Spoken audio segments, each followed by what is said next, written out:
নমস্কার, আমি সুবীর। আপনারা দেখছেন সুবীরদার লাইফস্টাইল 555। আজকের বিষয় কুবের গাছ, ক্রাসুলা। বাস্তুশাস্ত্র মতে এমন কিছু গাছ আছে যা বাড়িতে রাখলে অর্থাভাব হয় না। আজ এমন একটা গাছ সম্বন্ধে বলবো যা বাড়িতে রাখলে স্বয়ং কুবেরদেব খুবই খুশি হন। কুবেরকে সন্তুষ্ট করার জন্য বাড়িতে ক্রাসুলা গাছ লাগান। বাড়ির উত্তর দিকে এই গাছ লাগালে কুবের প্রসন্ন হন।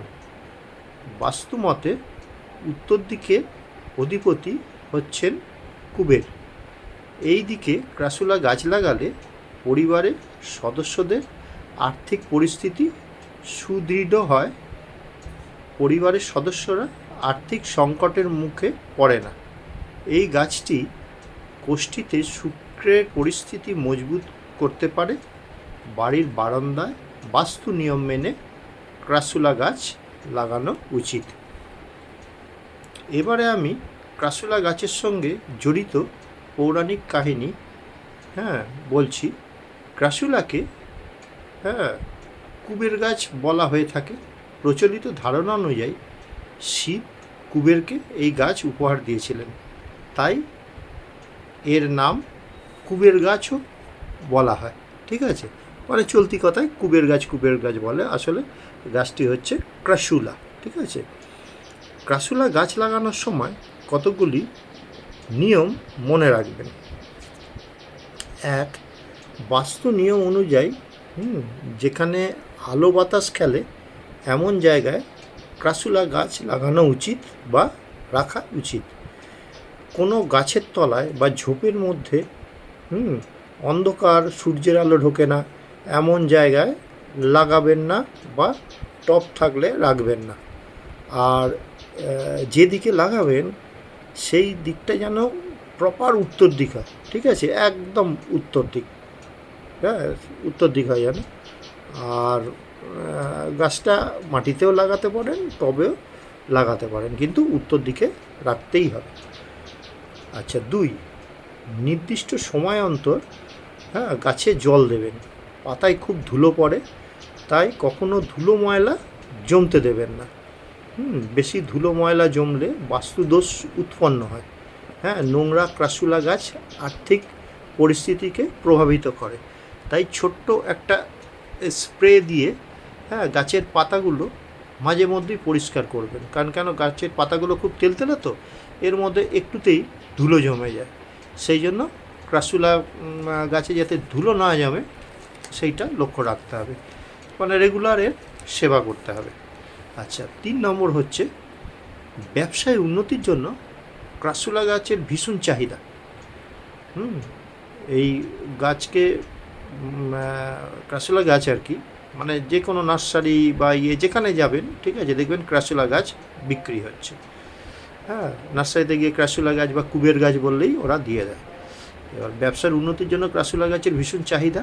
বড় বড় শপিং মলের দোকানে বা অন্যান্য বড় বড় দোকানে ক্যাশ কাউন্টারের পাশে এটা রাখা হয়। ঠিক আছে, বড় বড় ট্রাভেল এজেন্সি, হোটেলেও এই ক্যাশ কাউন্টারের পাশে এই ক্রাসুলা গাছ রাখা হয়। মনে করা হয় কুবেরের আশীর্বাদে ব্যবসার উন্নতি হবেই। আচ্ছা, এবার হচ্ছে 4, বাড়ির বারান্দা ও ছাদে এই গাছ রাখতে পারেন বা লাগাতে পারেন। মনে রাখবেন, এই গাছ যত সবুজ থাকবে, মানে যত সবুজ থাকবে, সতেজ থাকবে, তত চিন্তা করবেন যে কুবের খুশি হন এবং আশীর্বাদ করেন। ধরুন সাপোজ আপনি একটা টবে করে বাড়ির ছাদে প্রথম দিন জল ফল দিয়ে চলে এলেন, এবার দেখা গেল 1 সপ্তাহ বাদে গেলেন, এই যা রোদ উঠেছে, মানে মানুষ ঝলসে যাচ্ছে, সে ক্রাসুলা গাছ আর থাকবে না। ঠিক আছে, অটোমেটিক মরে যেতে পারে। তা সেই জন্য কী করবেন, মানে রেগুলার জল দেবেন এবং একটু শেডে রাখবেন, মানে ছাওয়া যেখানে আছে একটু ছাওয়াটায় রেখে দেবেন। চড়া রোদ এই গরমে, বুঝতে পারছেন তো। সবথেকে ভালো হয় যে গ্রাউন্ড ফ্লোরে রাখলে পারে। যে কিছু না,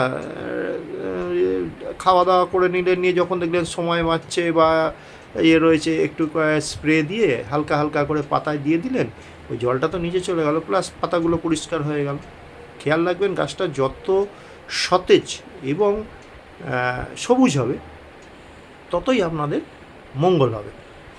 হ্যাঁ, যে গাছ অনেককে আমি দেখেছি, মানে গাছ নিয়ে এলো, নিয়ে এসে ওই প্রথম 2-3 দিন জল টল দিল, ব্যাস তারপর কোথায় কি কোথায় ইয়ে, সেই জিনিসটা। আর যে কোনো জিনিসই হ্যাঁ দীর্ঘদিন অভ্যেস করলে হ্যাঁ অটোমেটিক, হ্যাঁ আপনি যখন গাছকে যত্ন করছেন, সেই গাছ তো আপনাকে অক্সিজেন তো দেয়, যেহেতু গাছের নামটি কুবের। হ্যাঁ, দেখবেন আপনার ব্যবসায় ধীরে ধীরে উন্নতি হবে, হ্যাঁ আর্থিক উন্নতি হবে। হ্যাঁ, সেই জন্যই যত্ন করার কথা বলছি আর কি। আর গাছে যখন তখন কাউকে হাত দিতে দেবেন না। হয়তো বললেন ক্রাসুলা গাছ এটা কুবের গাছ, সে হয়তো ফট করে ধরে বললো কয় দেখি পাতাটা কেমন, এইটা দেখি, এতে হয় কি গাছের যে গ্রোথ সেটা অনেক সময় নষ্ট হয়ে যায়, হয়তো ভেঙে গেল মাথার দিকটা, বা একটু পাতাটা খুঁটে দেখলো। এই এই অভ্যেসগুলো যাদের আছে তাদের থেকে মানে গাছটাকে দূরে রাখবেন। হ্যাঁ, আর ক্রাসুলা গাছকে কুবের গাছ বলা হয়, এবং এটাই খুবই ব্যবসায়িক দিকে বলুন বা আর্থিক দিক থেকে খুবই উন্নতি হয়। তাহলে আজকের মতো ভিডিওটা শেষ করছি। আপনারা সাবস্ক্রাইব করবেন ভালো লাগলে। আপনারা সুস্থ থাকবেন, ভালো থাকবেন। ভিডিওটা আজকের মতো শেষ করলাম। নমস্কার।